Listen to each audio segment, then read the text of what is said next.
So that means a human brain. So that answers this question: what is the nature of a human being? Are we all just programmed to be these mean creatures? Are we programmed to be just neutral and whatever, or we are programmed to be a good human being? So that is that the human brain, uninterfered, is showing all the good qualities. So that means what it actually gives us an insight, and what it means is all this confusion that we see in people is created through wrong thinking process. So what are we trying to do here is, we are not trying to be this good person, we are trying to remove these wrong thinking processes so the natural you comes out. Re-emergence. So that is something, and that's why it becomes an effortless, right? So that means once you take out all the clouds and confusion, that natural program that is meant to, that will flow very naturally. So this is how it is. Okay, so that is what he says, that people are saints, but at the same time people behave sometimes not well, and that is because of confusion, not because they are intrinsically bad human beings. And this is what just I want to do, then I will go on. Every time people come to me and they have to complain about somebody, I mean not complain, but they want to pour out their heart with reference to X person or Y person, whoever it is. It's interesting when they tell me this, whatever is going on and the pain that they have, several times they tell me, actually he or she is a good person, but this person behaves sometimes so badly. What does it mean? You separate the act from the person. And also, that innate nature of yours, at times it comes out. It manifests itself. It manifests itself, but your wrong thinking is so strong that it most of the time gets clouded. Do you understand? But sometimes when it is not clouded, that the original person comes out and behaves in a very natural, caring, understanding way. So they don't even realize what they are saying, but exactly that real person surfaces. But many times it is clouded by our own loads that we have, our own confusion that we have acquired over a lifetime or lifetimes. Okay? Now, next, who will read? Nita will read. Actually, I don't have. There was something very similar to this in the Times of India yesterday. Really? Something I think on meditation, that when you meditate, how you don't even need to think of the right things. It just happens because your clarity is so much that it just happens. It was a very nice thing yesterday. Because it actually puts you in touch with your real this thing, and all the things which cloud you, it actually is clear. It was very very nicely. But the things that cloud you, Namrata, what happens is, suppose you are out of meditation, they'll re-emerge. Yeah. So that means at some point you have to understand what clouds you, and you have to make deliberate effort to change. But that would even be if you meditated a lot. It would give you clarity. But you see, if the thinking processes are not corrected deliberately, they will actually keep interfering. So I just want to see, it's interesting. That brings me to one point, which is an interesting point. I have a friend whose son is studying medicine at in some UK university. So he's going to become a doctor, and he wrote. He had to do some presentation and about mental health, and he did a PowerPoint. And the PowerPoint, and then my friend, she said, "Can you have a look at it?" And his thing was that his whole premise of that presentation was that the Western psychological health or mental health is very narrowly defined because it follows this Freudian that kind of a union. It is totally within the Western context. Okay, and it doesn't always 100% apply to people of other cultures. So what he was arguing is that there are some practices like meditation, there are some practices like yoga, where they also help the mind. So therefore, mental health. exactly. For mental health, those practices which are not at all part of the traditional Western view of mental health, they actually don't incorporate that. So therefore, for people of India, some other measures which are culture specific, they are required. Now, she asked me to comment on it because she sent me that presentation and she asked me what my comments are. So, if that presentation came to you, what would be your comments? Do you understand? Culture itself is to go on clarity of mind. You go towards clarity of mind. Okay. No, the cognitive approach is not enough. That cognitive approach that the Western psychologists follow is not, it will only get you up to a point, but until you go really inwards and discover your true nature, which are philosophies. Depth is more. Yeah. More than depth, I think it's just that it's a different perspective. Okay. Interesting. What else? Anything? Any other ideas? What would you, if you were to comment? It's okay. Very good. Anything else?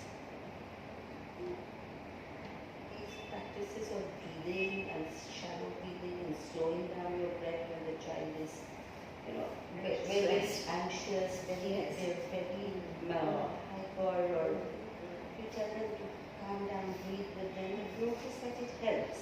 Like when with my children or my granddaughter, and they tell them be in the corner. So that comes, I don't know whether that is there in the Western way of handling children or making them aware of being aware of their own breathing pattern. I'm not about that. This has come to us from our own generation. So I think there is value to that.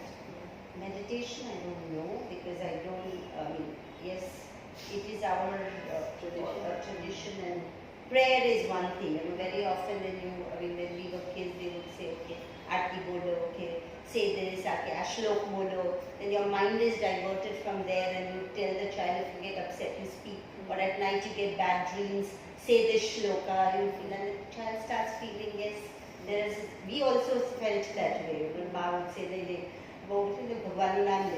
that was the way of calming you down or getting rid of your anxiety. So I think It's incredible, like every day when one drives past Pedder Road or I live near Mahalakshmi temple, routinely you see men with their backpacks, women, whoever going to work, they stand there, they stop and they pray. It's the most, it just gives you a different sense of what the faith is in this country.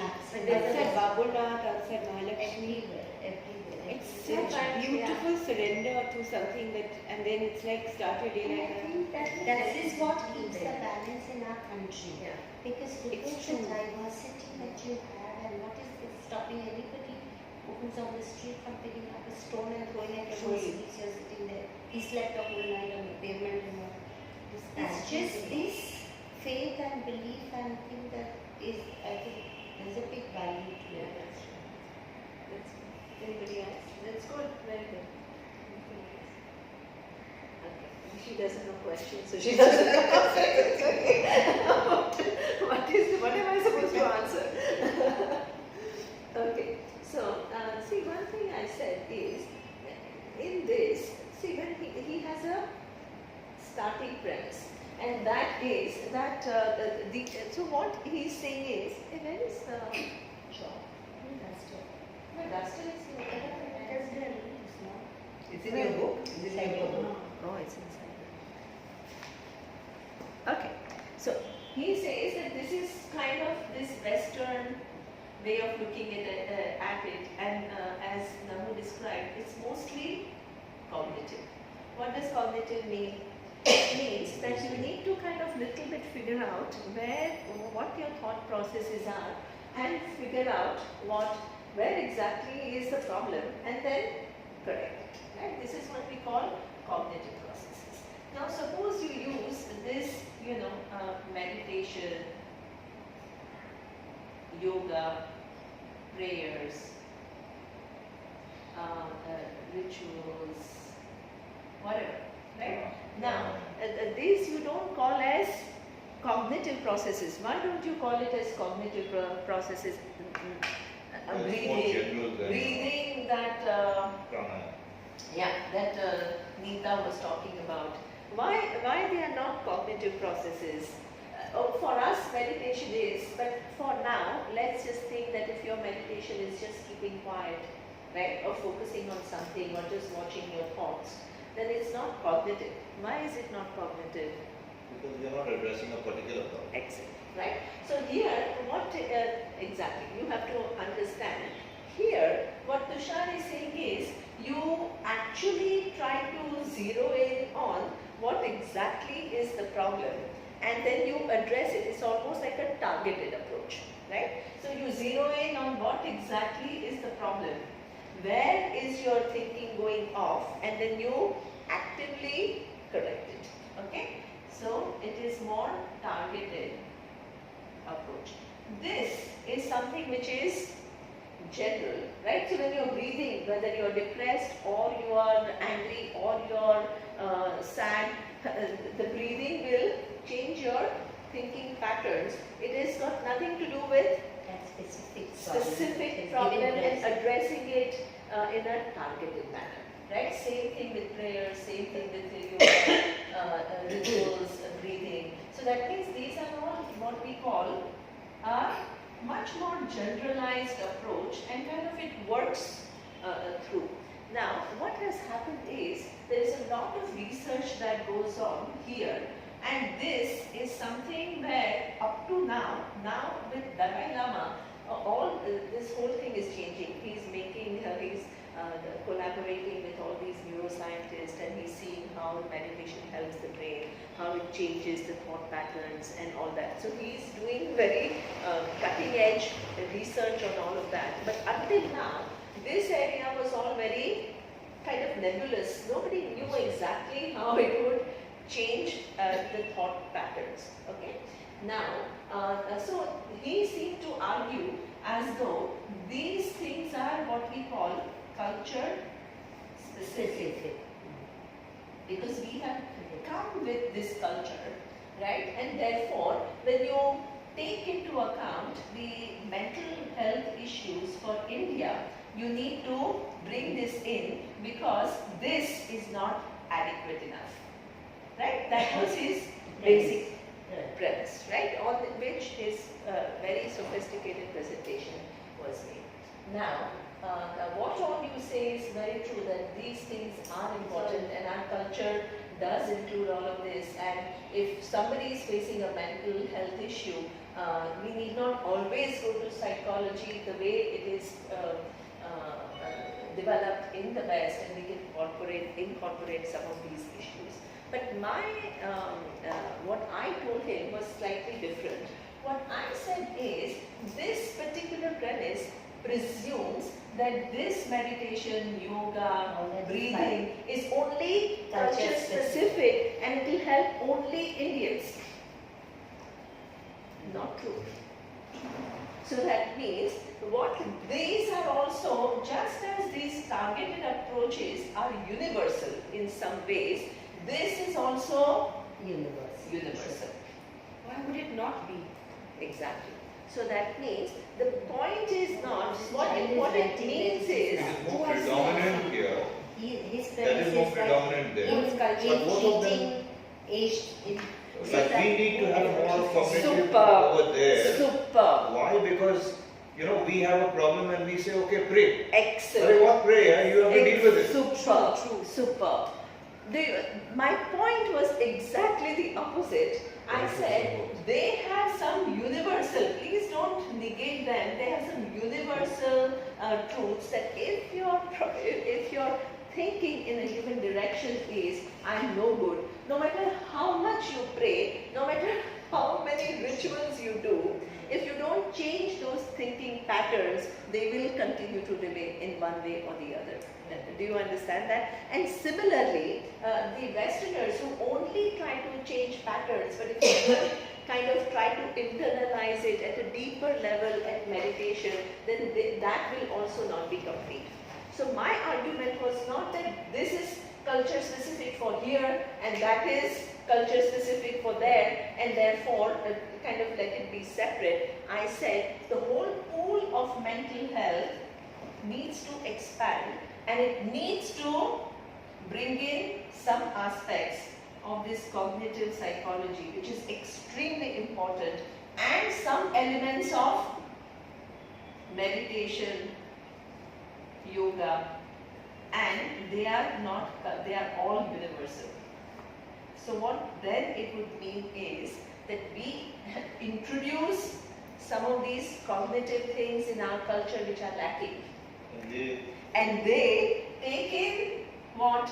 Meditation and yoga, which is also very important, and it's universal, it's not culture specific. So that was my argument, and I think she really liked it, because here it is like separating two. Here I'm actually trying to say that this pool itself has to expand, and then it's applicable to everyone.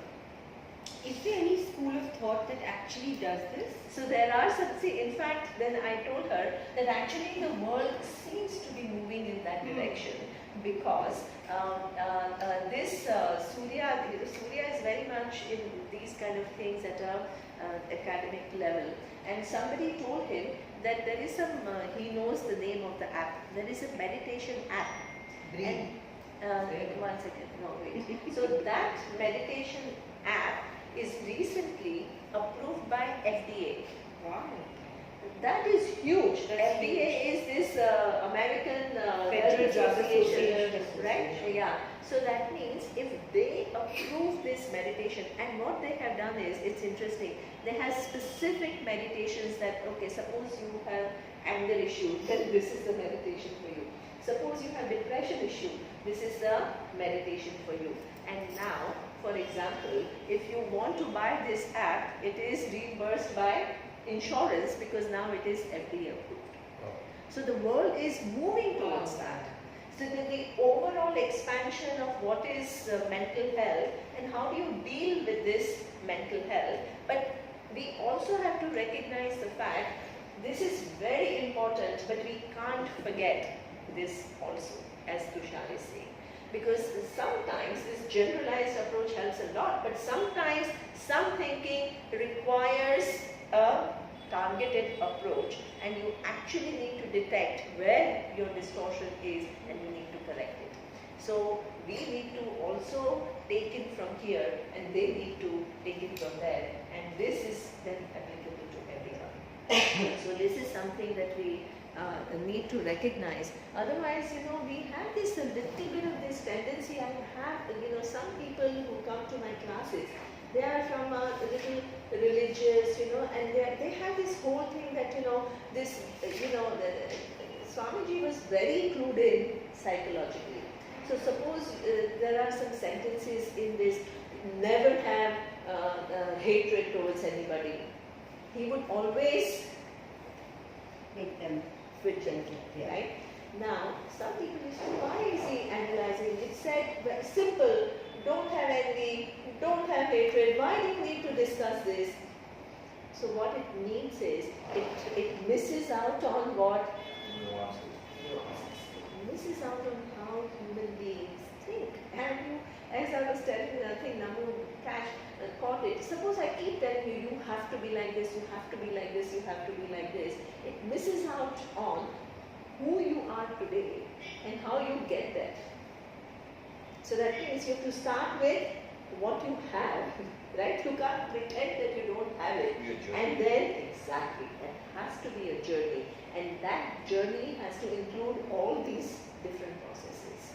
You can't just only do one, or automatically somehow think that all this will just happen like that. And that journey includes everything. It includes cognitive processes, it includes meditation, it includes yoga, it includes many things to make it complete. So this is a nice way to, so please don't disregard Western psychology, because it has a huge contribution too. Because they have studied specifically what leads to what, and what are the thinking patterns, and how they kind of, create. And we had them through our stories. I was reading Mahabharata, and it's brilliant. It's brilliant is to, like, if your patterns are not corrected at the right point, how they just multiply and create such a huge monster. So I just want to tell you, I can't stop. It's beautiful. There is a beautiful episode. So after the Mahabharata war, right? So all Kauravas, all the Duryodhana and his brothers, they all had died. Now somebody has to go back to the palace and give the news to Dhritarashtra and Gandhari. So Sanjaya goes and tells him what happens, and then Pandavas, they have to go, and Krishna has to go and tell them the war is over, all your sons are all destroyed. Now, when Gandhari hears this news, she's hysterical. When then all her sons died, and first she starts crying, and then she goes up to Krishna and she says, Krishna, see how she says it. She says, of all the people that are here, there is only you who could have prevented this war. So that means, in that statement, she gives due respect to Krishna. Right? She says that you could have, but you did nothing to prevent the war. And then she says, yeah, your whole Yadava clan will go. But that's not what I want to say. So then she said, you didn't do anything to prevent this war. And see what has happened. I've lost all my sons, and so many other people have died, and you're responsible for everything. How did Krishna respond to this thing of Gandhari? You're right. Okay, so it's interesting how Krishna responds. Krishna holds her hand and he says that I understand your pain. I totally understand your pain that you have lost all your sons and everything. But you are blaming me. It's very easy to blame me. But Duryodhana was your son. And as a kid, he only had simple envy, like any child can have. What did you do to correct it? You let it go and let it go. And you kind Let of it grow. Grow. And every time he was acting out of that envy, you just indulged it. You didn't do anything to correct him. And then he says, look how he says, you knew exactly how your brother Shakuni was, and you let Duryodhana be influenced by that Shakuni.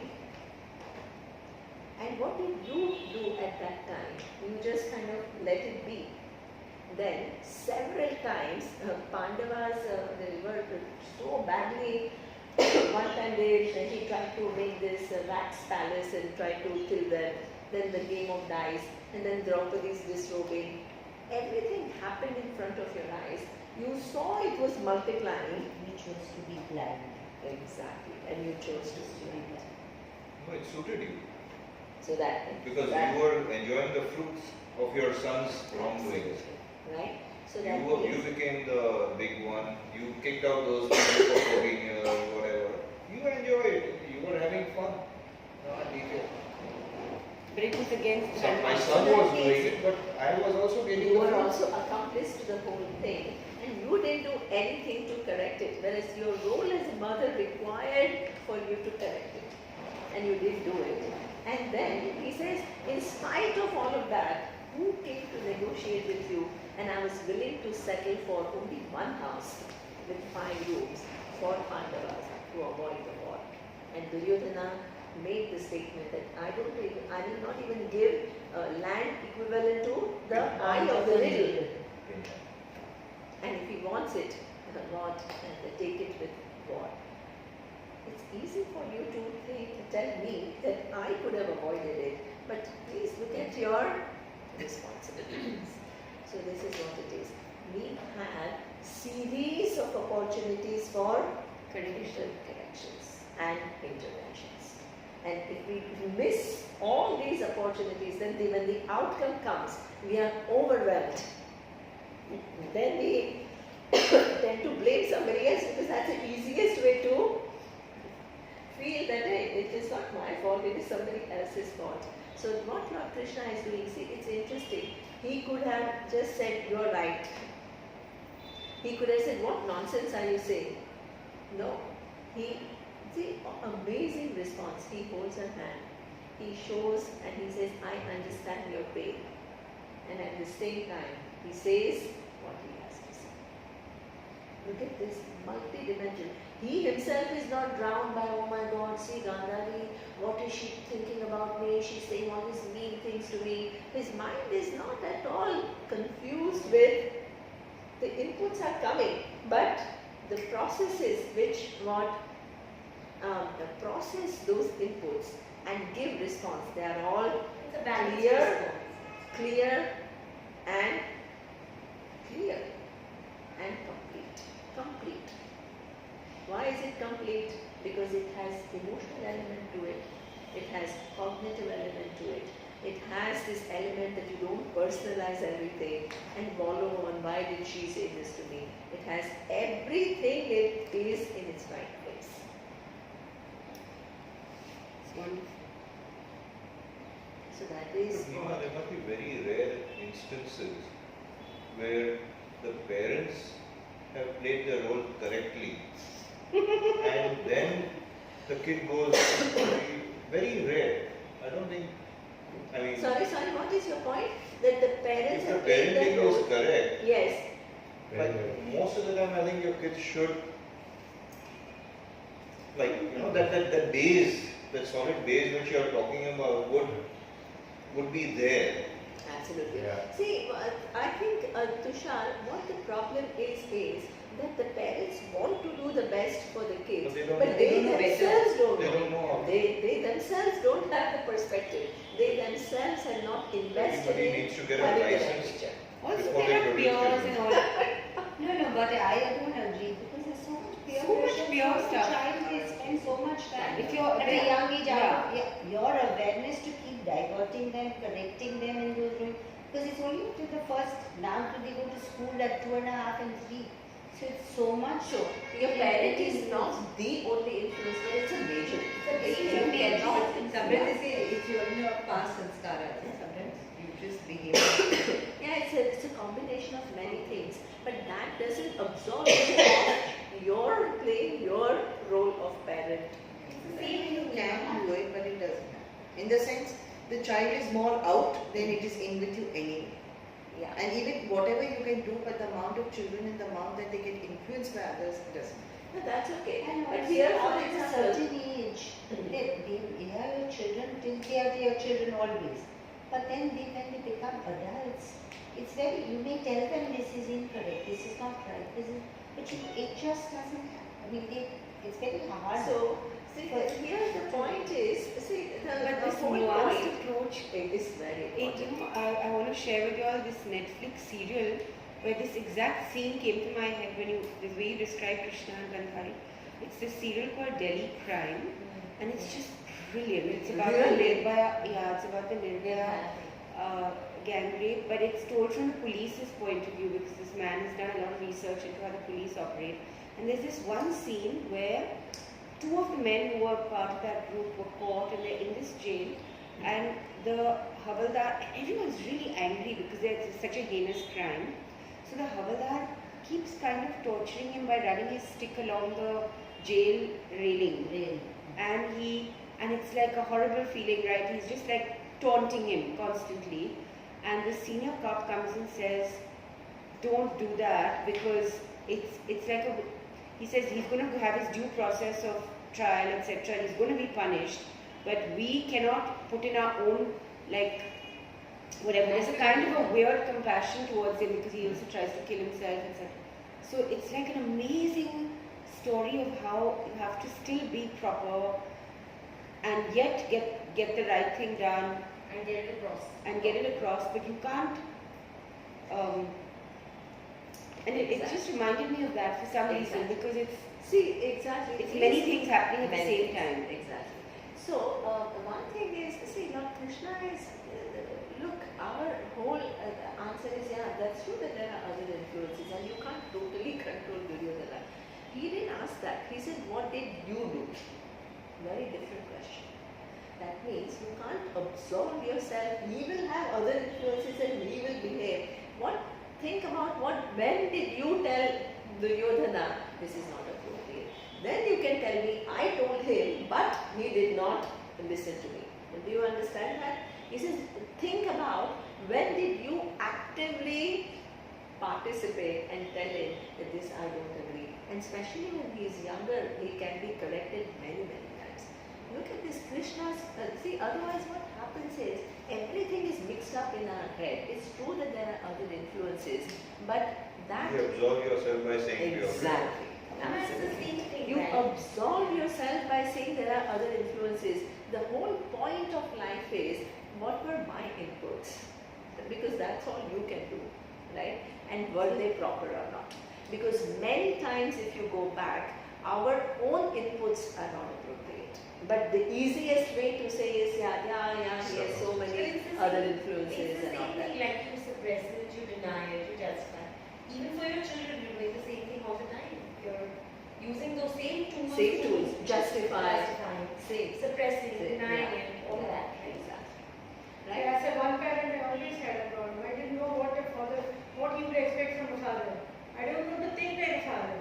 I have to think like a mother. I can't be a father and know his needs. Yeah. And he always had that. Yeah. So I don't have a father. Yeah, but it's true. I mean, see, we are constrained by our own wisdom. The wiser we are, then we do at least our part well. Then that doesn't 100% ensure that the child will be good. It's true. But So you have to be You have aware to- what is your your role, what role. is your duty, and what have you and done? what have you done. What is Exactly. your, Absolutely. the rest is of course. Rest is of course so what many other comes around. variables. Yeah. Absolutely. Right? But you need to do that. That is not an argument for you not to do your part. Like you say, the parents are, very often you see the parents are indulged. We say of you say no, okay, but or they've corrected, but influences are. They're always trying to break their fall, right? They're always trying to protect. And in that protection, sometimes you make certain falls which are not appropriate. Okay. So this is what we need to understand, that both are required. Cognitive processes, please don't look down upon them and say, oh, they are Western and they are applicable only to them. But They just are- now you said it's not Western, it is very much our Yeah, it's exactly, it's not even Western, it's very much there in our cognitive processes. So please don't label them and say that, oh, they are not relevant In to fact, us. this is the most We have- cognitive. Absolutely, this is the most cognitive book. Cognitive book, getting into your mind, understanding how your mind operates, understanding the points of distortions, correcting it, it's the most cognitive book. I tell Can you. we look at it like this prayer and whatever we are putting on this side is more from our tradition and culture and whatever. This is what you are talking on this side is the Vedanta part of it. When you think deeper into it, Yeah. then that gets into the cognitive. Is the cognitive more towards Vedanta? Wonderful. So that means Vedanta, I would say, Tushar, in a way, Vedanta combines the both. In fact, this that I'm talking about, Vedanta combines both because Vedanta talks about cognitive processes and it also talks It makes equally sense about, of what we are traditionally used to. yes, plus It makes it in a more logical fashion so that it becomes more. plus it validates, and see, validity of this is something Yeah, it doesn't which is take so away from important. there. It doesn't It take away doesn't. from there. Do you understand? It is actually, it takes this, but it also introduces this. That's why Vedanta is pretty complete in its whole model, in its whole approach of mental health. This is a nice thing to understand, okay? And this is why, now you can argue, even prayers, I tell you, in Western, in all this new age literature, they don't want to appear to be talking about prayers and all that because that is all old-fashioned and that is all religious. But they talk about, they replace it with something what they call affirmations. So affirmations is all about prayers. Let me, the universe, please help me, I want to. So that means this is all, affirmations are actually what they call a modern prayer. Mindfulness instead of meditation. You drink in a new bottle. Mindfulness. So that means they have coined out terms Same drink in a new bottle. to kind of appear modern and neutral, but actually they are all drawing from these traditions. You know, they are all, and some of them are saying very, very explicitly that they are drawing from this tradition. There is a very famous professor at MIT. His name is John Kabat-Zinn. He's like a superstar now, and his course is called Mindfulness, and it's the most attended course at MIT. And he actually says that I have taken from Eastern traditions. He says it openly. What's his name again? No, what I'm saying John is, Kabat-Zinn. that when you say our traditional thinking of prayer was that you need to pray and you should not ask for anything. Now you are telling us in the morning that pray for something specific. Absolutely. Ask for your Yes. parents, this thing, ask for your Absolutely. admission, ask Yes. for your flat, whatever. Yeah. And even in the havan which they make you do, they say be specific about what you are asking. Super. This is So our you know tradition. that is cognitive. That is cognitive. Super. Wonderful. So wonderful. This is cognitive. What it means is wonderful, Tushar. Let's Why would they look say be into it. Niruchak and all? Niruchak. Sorry? You know, in the Bhakti tradition and Kabir and all, they always talk about Niruchak. Yeah. So that is why we actually differ from there. Okay. So this is where what I'm saying, Some our type is own there. tradition has a little bit deviated from Vedic tradition. Every Vedic prayer, every Vedic, anything which is Vedic, the prayer starts with what we call sankalpa. What this sankalpa means is that you want to, any act, suppose, now let's forget prayer. Suppose Tushar is going out. You know, he opened his door, home door, and he went out. Now he can walk or he can take a car, but he has to decide where he wants to go.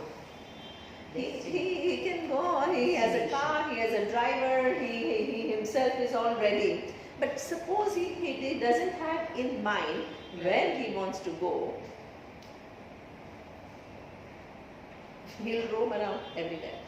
Any action that you do, you have to have in mind what this action is for. Suppose you say, I'm just doing an act. Please understand, prayer is also an action. Why is it an action? Because you don't have to pray. It's an act of free will. What does it mean? You have a choice not to pray, but you are choosing to pray means it's action. Any action that you perform in this world, think of any one action where you have nothing in mind. Even something as simple as brushing your teeth, you have something in mind to keep your oral hygiene intact. Even if you may not think about it, that is the intention. You take a bath, you have an intention of keeping your body clean. There is no action in this world which is done without any specific result in mind. So that means this prayer is also an act of free will. Suppose you tell yourself, I have nothing in mind, Ishvara will know what to give me. Ishvara has given you body, it has given you mind. Ishvara is not one uncle who has to figure out what Nita wants, because Nita herself may have hundreds of wants. Right? Nita wants her daughters to do well, Nita wants her husband to be successful, Nita wants her mother-in-law to be well, Nita wants her sister-in-laws to be happy. Nita wants hundreds of things. Now, which of those things this uncle God will figure out and give her? First of all, there is no uncle God. Somebody sitting out there, getting into your mind and knowing what you want. Secondly, your wants themselves are multiple And changing. So therefore, you need to. So suppose Nita has right now in mind that let me relate to my sister-in-law. What she has to do, call her. So that's a action of all the different things that she has in mind, one specific action which is targeted towards that particular end at this point in time. Do you understand that? This is what we call rational living. Otherwise, whole life becomes like God knows what. There is some entity that you imagine and that entity doesn't exist, and then you think that he will do everything. So what do you do with the mind that you are given? So that means every prayer must have what I want this prayer to do for me.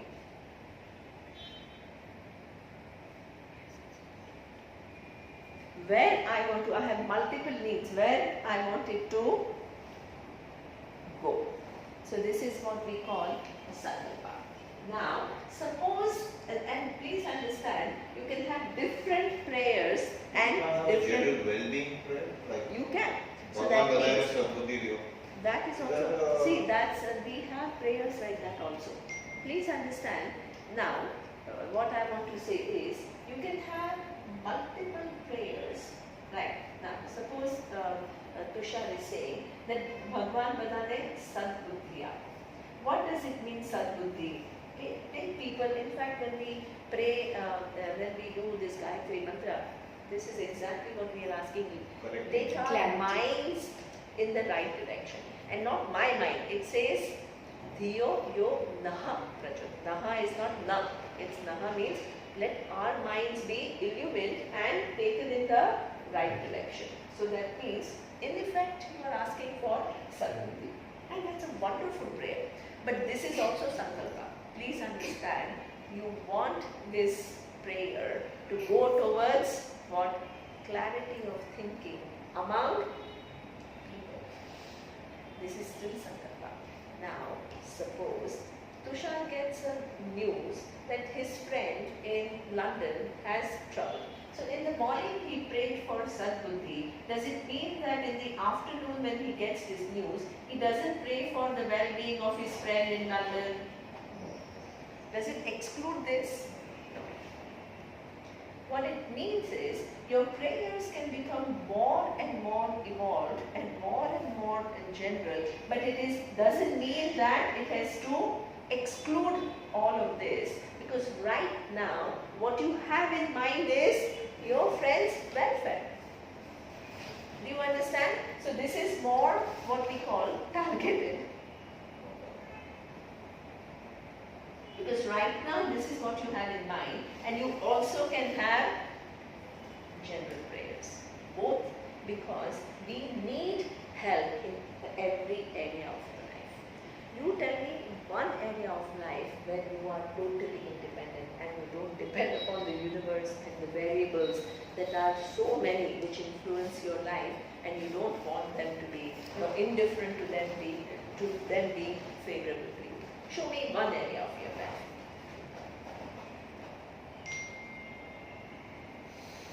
Do you understand this? So there are general prayers and there are specific prayers. And you don't have to only pray for this, and you don't have to only pray. That tool of prayer is available to you for everything. Use it. Use it, because it is one thing which will change things in your favor. Otherwise, you will always feel helpless.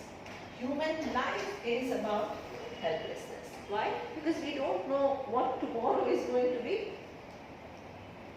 And because we don't know what tomorrow is going to be, there is a certain anxiety.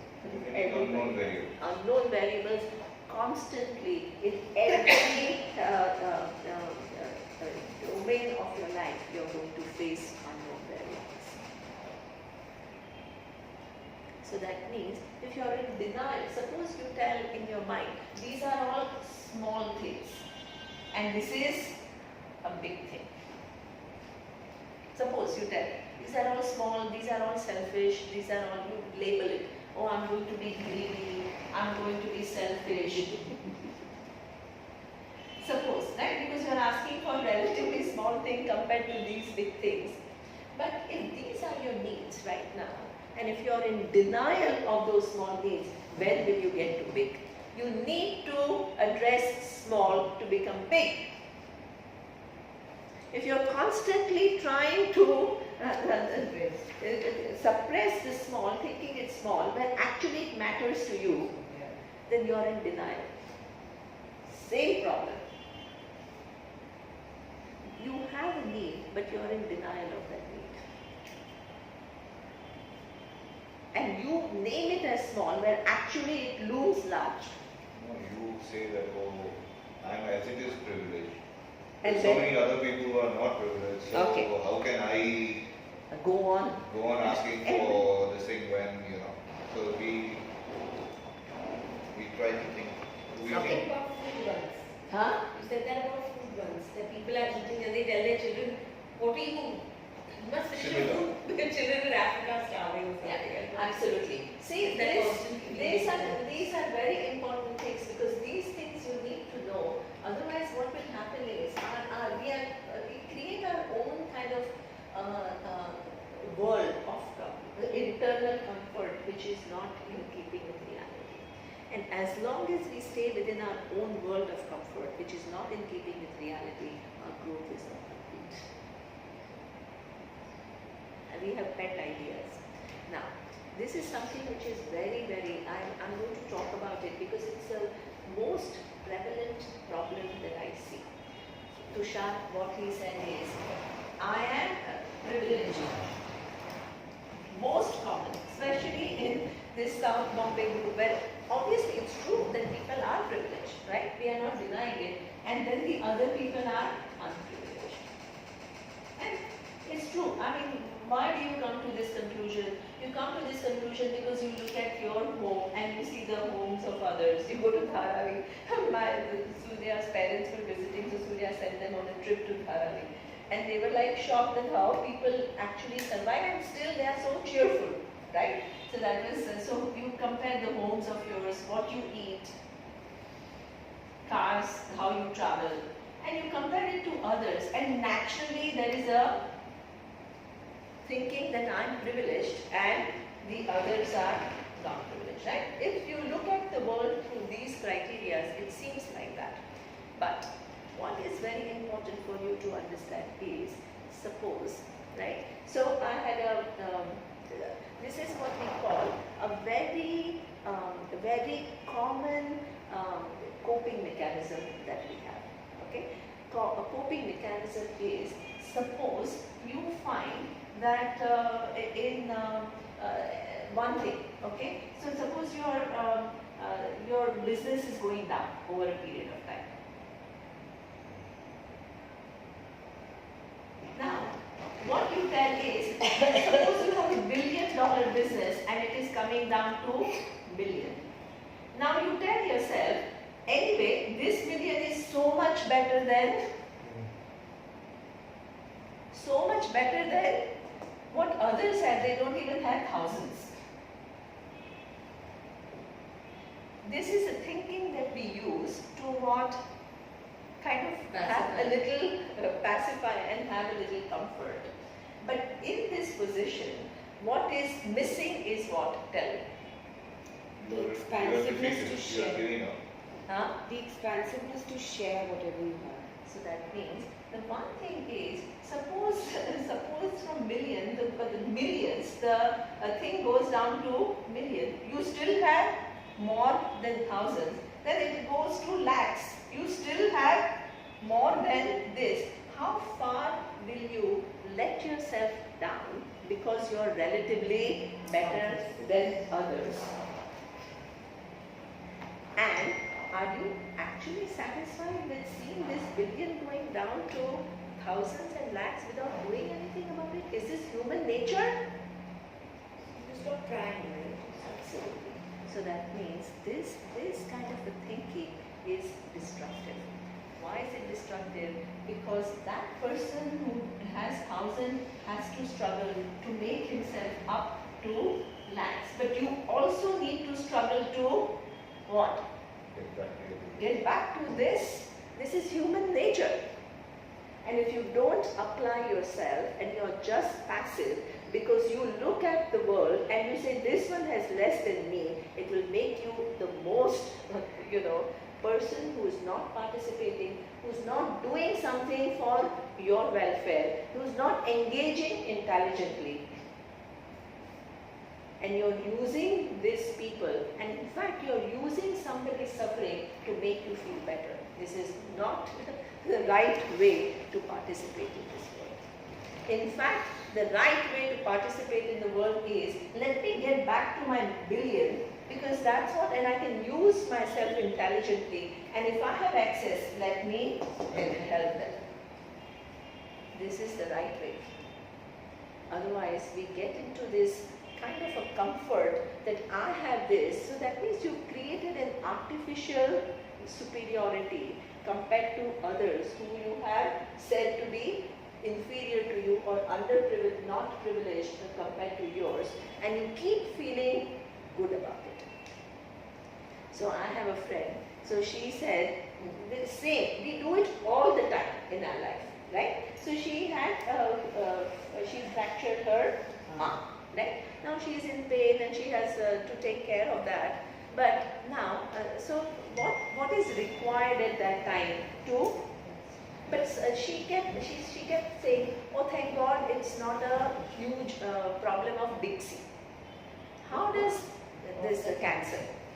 So exactly. So this is what we call a coping mechanism. What is a coping mechanism? You are actually not comfortable with your hands aching. Instead of acknowledging that and working to make it better, you create a mental scenario in your head. Oh, it's only a hand problem. It's not cancer, and it makes you feel good. But this feeling good, what does it do to help you to come up with intelligent ways to solve the problem which is in front of you? Do you understand this? Do you understand how we, these coping mechanisms that we use, they seem to help, but actually they are counterproductive. Do you understand? Because you create scenarios, it could be much worse.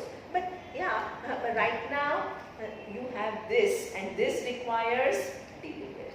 You dealing with it, yes, but you still feel, okay, got cut out from that. Yeah. No. A broken, okay, you could have a fracture, or you could have a hairline fracture, you'll always say, better you got to go with the hairline. The thing is, right now, so that's What you're saying is hat guy. But hat guy means like you. But it's in the other way. That's worse. It's in the other way. It's illogical actually, because how is that relevant? no, We do because Yeah, we see do. what comes to our life. One thing that you need to understand, that what comes to our life is relevant at this given point in time and needs to be dealt with. Okay. Suppose you create scenarios. In one case, you create a scenario. Oh, it could have been much worse, and thank God it is not that. Or you create the scenario, somebody else is going through much worse and this is nothing. But actually for you, this is a lot. Right now, you need to think about intelligent ways to deal with it. This is, in subtle ways, some escapism. Do you understand? Because you try to, when it is pain, you're kind of in denial of that pain because you create an artificial scenario of something which is not existent. Right now you don't have heart issue, so why should you say, thank God I don't have a heart issue? What is the need to bring in some hypothetical scenario which is not relevant? And how is it? This is it, I'm dealing with. And I'm going to deal with it, and what can I do? What is? The theory is that problems come in multiples. 5 में आ गए. तो 4 उठाया, 5 में उठाएगा वो पति को. So I have to tell you a very sad story, but it's a true story, right? So I had somebody who used to come as a visitor to my class, right? So a kind of somebody who lived in Hong Kong, okay? Now this woman had a whole demeanor of, very superior and, things like that. And yeah, this Gita, some Gita class. After she used to come to the class. Yeah, while she came to the class, she was like that, right? Now, she kept talking about this, we are privileged and, we have the leisure to think about all these people. all of these issues, and then there are so many people who are struggling for life and they have no opportunity. I said, I mean, you are given that opportunity, take it rather than worrying about all the other people who don't have the opportunity. And the thing is that their time will come. It's not like you have to carry the burden of why am I listening to this class and why billions of people are not listening to this class. What will you get out of this class? Nothing. I said, this class is for you. You happen to be here. You can change. You don't have to think about these millions who don't have the opportunity. But her whole thing was this anger about people are not given the opportunity and we are living in this world where people are not privileged and we are privileged, so we can do. So almost anger towards Gita. It was interesting to see her attitude. So much anger she had. It's interesting. Now, I tell you, and I used to keep telling her, give up this category of privilege and unprivilege, because you never know what comes in front of you can be as overwhelming for you as for somebody else who's struggling with their problem at their level. You can't say that I'm more privileged. It's not true. Just now, I think 3 or 4 years have passed, and somebody with whom she used to come to the class, now she told me yesterday, she says this lady who used to come, her son had some accident when he was traveling in Europe, and he's now paralyzed below the waist. What happened to her privileged category? Please understand, this privileged category is a very dangerous position to be in, because there is whole sense of superiority that she had and whole sense of looking down on others, plus blaming the world that it is so unfair that I have this and others don't have it. And then not listening to Gita, thinking that, yeah, this is all just words because, look at the, so not learning from it. When the tables are going to turn, nobody knows. So therefore, this the life is all about, whether you think you're privileged or not, everybody will have their fair share of struggles. Even if yours is mother-in-law problem, for you it is a mountain at that time. It is. So please don't be in denial of that. And telling yourself, oh, others are, hey, you have to deal with this problem because it is occupying your mind. You don't know anybody else's story. Exactly. You don't know about anybody else's story. So therefore, this is something, please begin to live life, because that is what, Ishvara will give you situations in front of you. And at that time, they are big for you. And if they are big, and you try to convince yourself that they are not big, you are maladapted. You are kind of twisting your brain. There is no truth there. As long as there is no truth, you will not deal with it properly.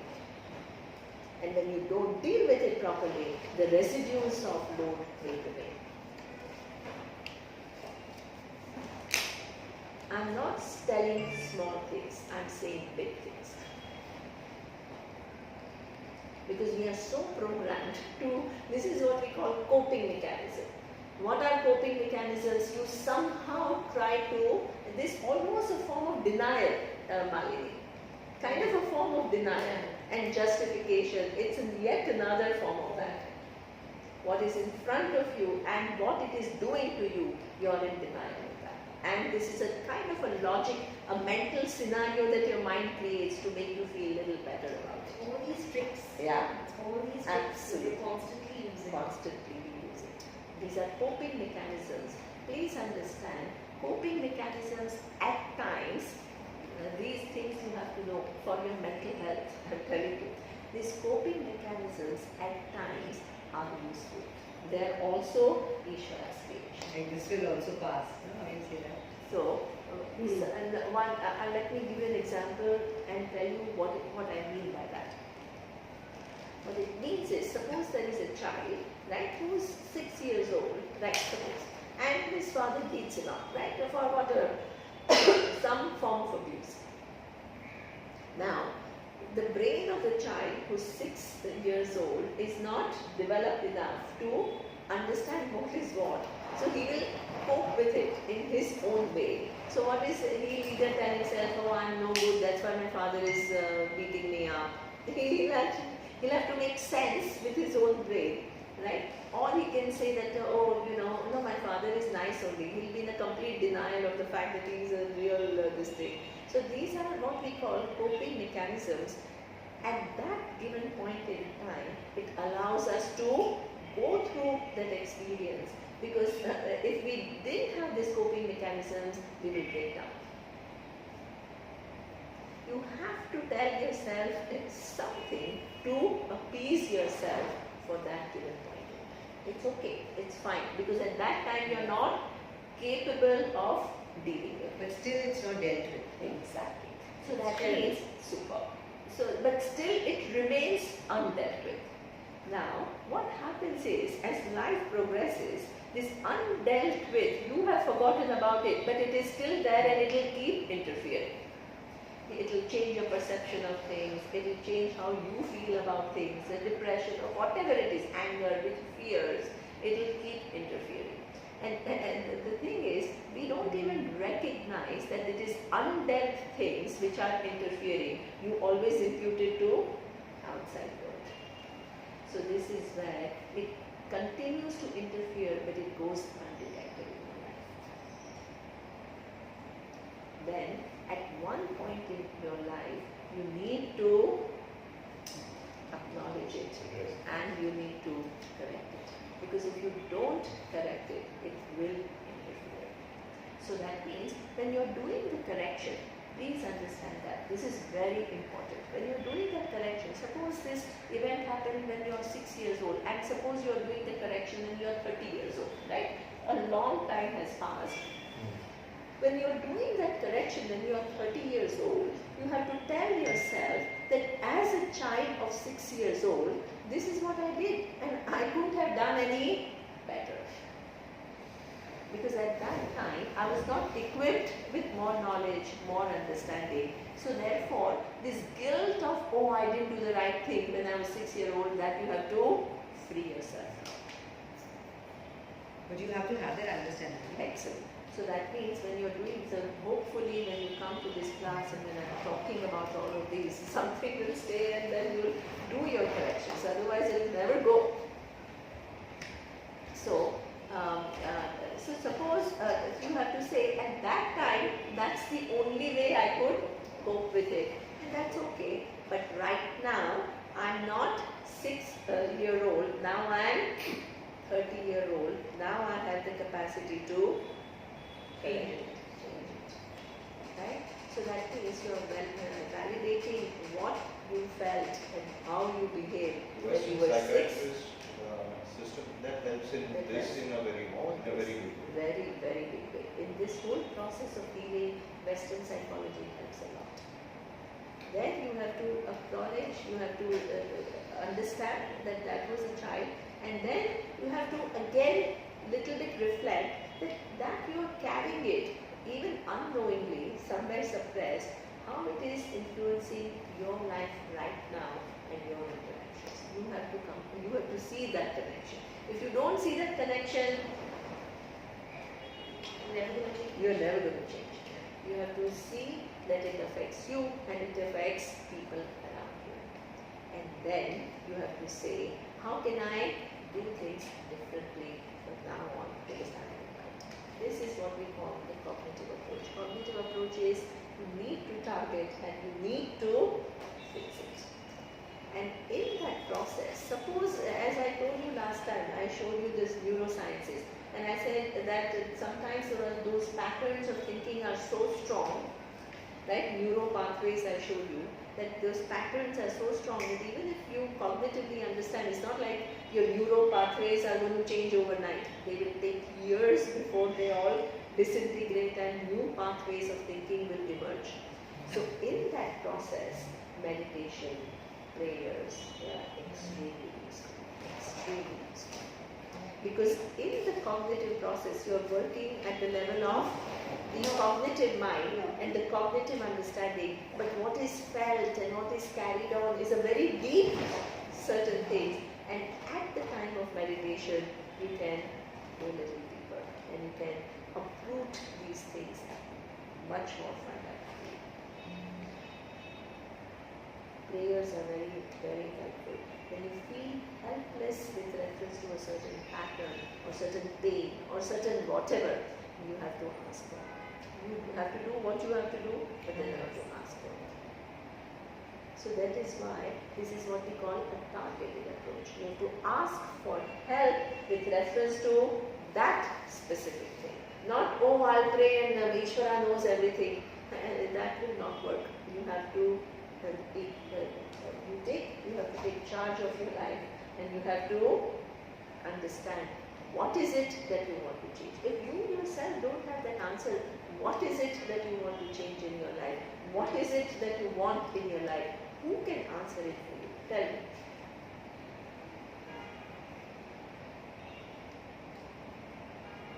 So therefore, this Vedic culture is an extremely evolved culture. Extremely evolved culture. They understood human mind so well. Not in denial, not in this. Sometimes, it's interesting now. Somebody sent me this is what Bhagavad Gita says, and she sends a WhatsApp in one of my Gita class, some other class. Now, what that it's nonsensical, and she puts it up in this class, in this class chat. It's like, when you are studying PhD and you put like some kindergarten nonsense, which is not even making sense, into this. And sometimes I feel, all this effort that I make in making their minds refined, making their mind discerning, what are they thinking? If this and what I say sounds similar to them, what are they learning? The layers are so strong. It's very. They haven't scratched the surface. Yes, you haven't scratched the surface. Sometimes it takes time. So that means This is a The very journey is a very. when you have step, it takes a while. It's a while. and I totally understand. It's And not like depends I on where don't you are understand. also, no? Depends on But where it you is are. first to unlearn and rethink and go about For it also. to seep through and actually And then continuous practice. What of you are at saying least is so even being different than aware what we at have first been that told basic all our awareness at lives. every It is step also is to cultivate is properly. It takes a while. very deep root. Putting out the mirror to every action and then say, okay, in that. It takes time. No, I know. But at least I totally understand that it takes time. But if it seems the same to you, yeah,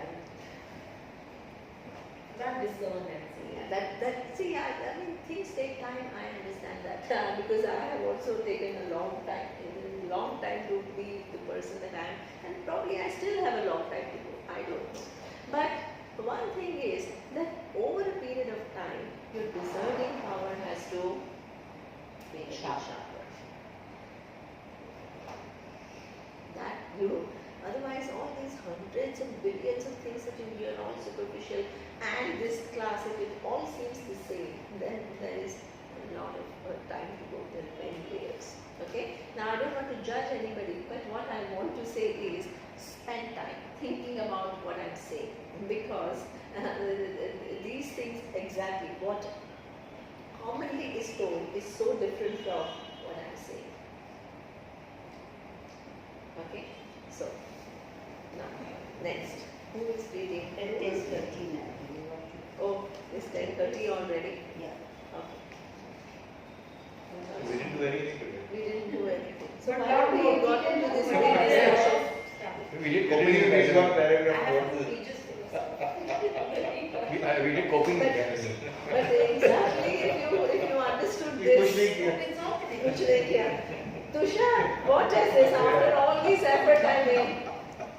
The overachiever. They are much more important. Sorry, this I is mean, not we sure. can talk about you. We are not, we don't have to go line by line and we are not doing the text which is, There's no hurry. There's no hurry to There is an These are example. so intimate.